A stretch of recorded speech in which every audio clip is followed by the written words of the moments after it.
3월 21일 새벽 예배를 하나님께 드리겠습니다.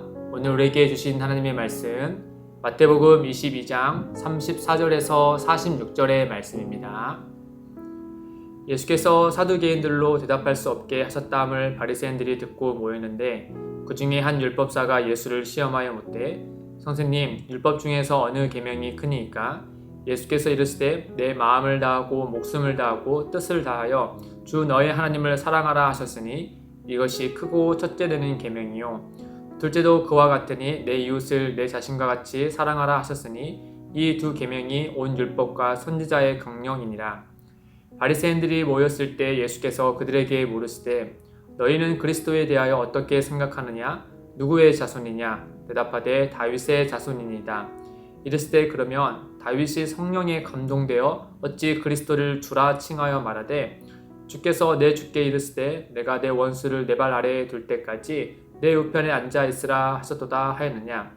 다윗이 그리스도를 주라 칭하였은즉 어찌 그의 자손이 되겠느냐 하시니 한마디도 능히 대답하는 자가 없고 그날부터 감히 그에게 묻는 자도 없더라. 아멘. 오늘 말씀도 종교 지도자들과 예수님 간에 오고 가는 대화를 담고 있습니다. 앞서 세금에 관해서 바리새인들의 질문에 예수님이 답변을 하셨죠. 그리고 부활에 관해서 사두개인들이 질문을 하자 예수님이 또 답변을 하셨습니다. 그리고 오늘 바리새인들 중에 한 율법사가 예수님께 어느 계명이 가장 큽니까? 라고 질문하고 예수님께서 답변을 함과 동시에 그 바리새인들에게 다른 질문을 또 하고 있는 장면을 담고 있습니다.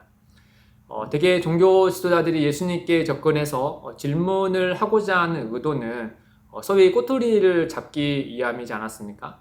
근데 이번에 이런 율법사가 예수님께 묻는 것은 어쩌면 이전에 꼬투리를 잡으려는 태도랑 조금 다른 모습을 우리가 생각할 수 있을 것 같습니다.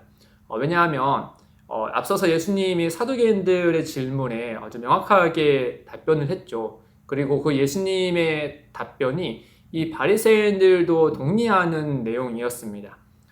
당시에 사두개인들은 부활과 천사를 믿지 않았습니다. 그들은 모세오경에 나와 있는 문자적으로만 성경을 받아들일 뿐 그 이상은 받아들이지 않았죠. 반면에 바리새인들은 천사와 또 부활을 믿었습니다. 또한 모세오경을 넘어서 선지서와 또 이런 유대 장로들의 유정까지도 다 믿고 또 그 율법을 철저히 지키는 이들이었죠.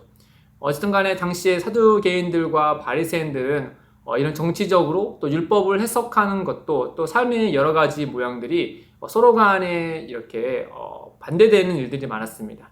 소위 이제 경쟁적인 관계였던 것이죠. 그런 상황에서 예수님이 사두개인들에게 이 바리새인들의 입장과 동일하게 답변을 했으니 이 바리새인들 입장에서는 예수님이 이전과 다르게 좀 더 호의적으로 보였을 수 있었겠던 거죠. 그래야 해서 예수님에게 이 바리새인들 가운데 율법사가 찾아와서 어느 계명이 가장 큽니까? 라고 묻는 겁니다. 그래서 예수님께서 그에 대해서 답변을 해주시죠. 바로 하나님을 사랑하는 것과 그리고 내 이웃을 내 자신과 같이 사랑하라 라는 답변을 그들에게 해주셨습니다. 이 말씀은 신명기 6장 5절 말씀과 또 레위기 19장 18절 말씀을 인용하여서 율법의 강령, 선지자의 강령, 그러니까 큰 근본이 되는 큰 줄거리를 예수님이 그들에게 말씀해 주셨던 것이죠. 그들도 그것을 동의했을 겁니다. 그러면서 예수님이 이 답변을 함과 동시에 그 바리새인들이 모였을 때 예수님이 그들에게 다른 질문을 또 하나 던집니다. 그게 바로 무엇이냐? 그리스도에 대하여 너희는 어떻게 생각하느냐라는 질문이었습니다. 그래서 예수님이 그 누구의 자손이냐라고 묻자 그들이 다윗의 자손입니다라고 답변을 하죠. 예수님이 시편 110편의 말씀, 다윗이 쓴 110편의 말씀을 인용해서 이 조상인 다윗이 어떻게 그의 자손으로 온 그리스도를 향하여서 주님이라고 말할 수 있느냐라고 하면서 그들의 생각의 패러다임을 다시 한번 고려하고 또 생각해 볼 것을 그들에게 말씀해 주고 있는 것이죠. 시편 110편 1절을 인용한 44절 말씀을 보면은 주께서 내 주께 이르시되 내가 내 원수를 내 발 아래 둘 때까지 내 우편에 앉아 있으라 하셨도다 하였느냐. 이 앞에 주께서 할 때 주는 시편 110편의 말씀에 보면은 여호와 하나님이십니다.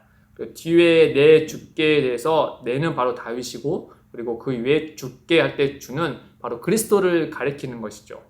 그래서 이런 말씀을 인용하여서 예수님이 45절에서 그들에게 이렇게 질문을 하는 거죠.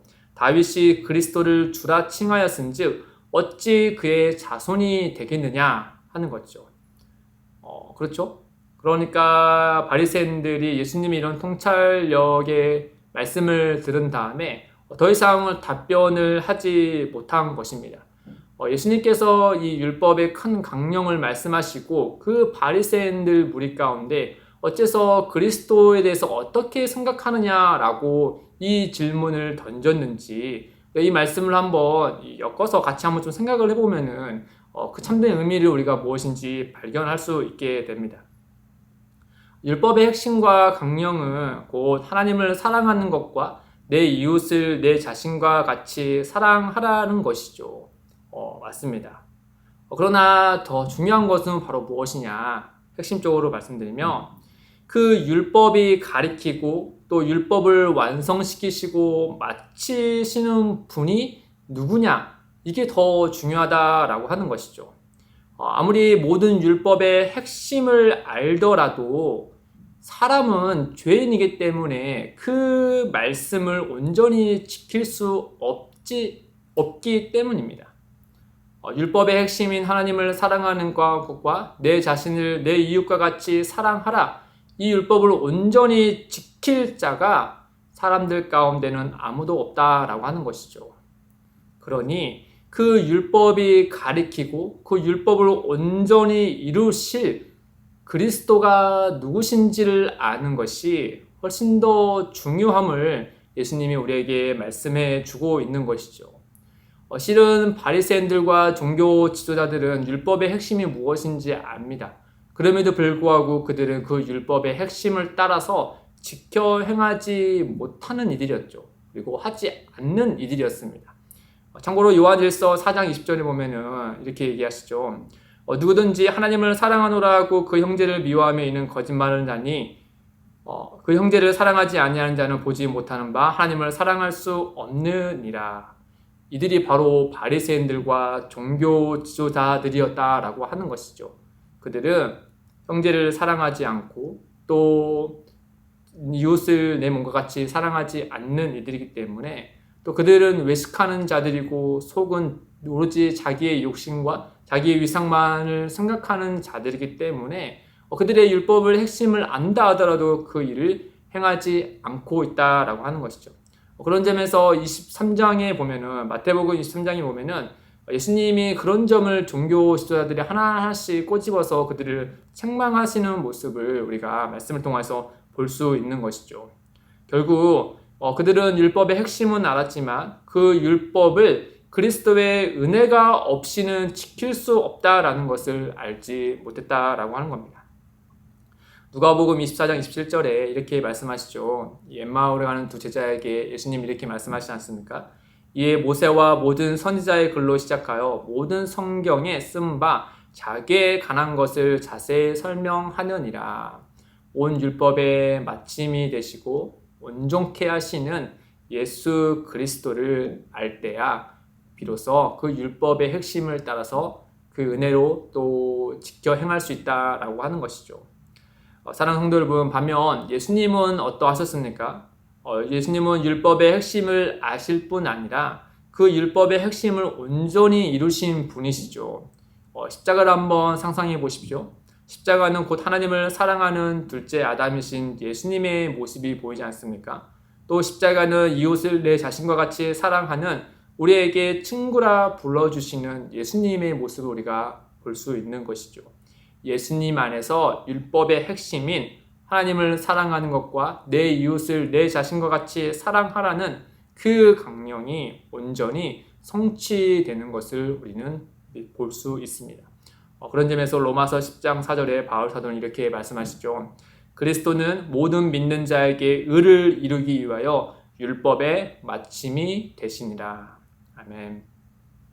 사랑하는 성도 여러분, 오늘 우리는 이 말씀을 통하여서 무엇을 알 수 있고 배울 수 있는가 생각해 보면, 첫째는 우리는 율법의 핵심을 알아야 한다는 겁니다. 즉 주의 말씀을 하나님의 사랑과 이웃 사랑을 중심으로 우리는 알고 해석하고 또 이것을 실천할 수 있어야 한다라고 하는 것이죠. 그러면서 더 중요한 점은 바로 무엇이냐? 모든 말씀을 지키는 것은 곧 그리스도 예수의 은혜로 되어진다는 사실을 우리가 믿어야 한다라고 하는 겁니다. 곧 진리의 영이신 성령님께서 우리를 도우셔야 그 율법의 말씀을, 주의 말씀을 온전히 지킬 수 있다라고 하는 것이죠. 그리고 가장 중요한 것은 이 은혜로 주의 말씀을 우리가 살아가는 일상 가운데 실천해 나가는 것일 겁니다. 사랑하는 성도 여러분, 오늘 하루도 주님의 은혜로 하나님을 사랑하시기를 바랍니다. 그리고 그 사랑으로 우리 주변에 있는 내 이웃들을 우리 자신과 같이 사랑하시기를, 하나님의 영광을 나타내시기를 주님의 이름으로 축복드립니다. 기도하겠습니다. 사랑의 하나님 아버지, 먼저 우리를 사랑하시어 독생자 예수 그리스도를 보내주셔서 감사합니다. 우린 그 은혜를 입은 자들이기에 삶 가운데 하나님을 사랑하고 이웃을 내 자신과 같이 사랑하기를 원합니다. 연약한 우리를 도우시사 주의 말씀을 지켜 행할 수 있도록 역사하여 주옵소서. 감사하며 예수님의 이름으로 기도드립니다. 아멘. 오늘도 두 가지의 기도 제목을 두고 기도하겠습니다. 첫째, 율법과 선지자의 강령인 하나님 사랑과 내 이웃을 내 자신과 같이 사랑하는 말씀을 따를 수 있도록 늘 예수님 안에 거하게 하옵소서. 둘째, 기쁨이 되는 교회가 하나님께 서로에게 이웃에게 사랑을 실천하는 교회가 되어 예수 그리스도의 은혜를 나타내게 하옵소서. 함께 기도하며 나아가겠습니다.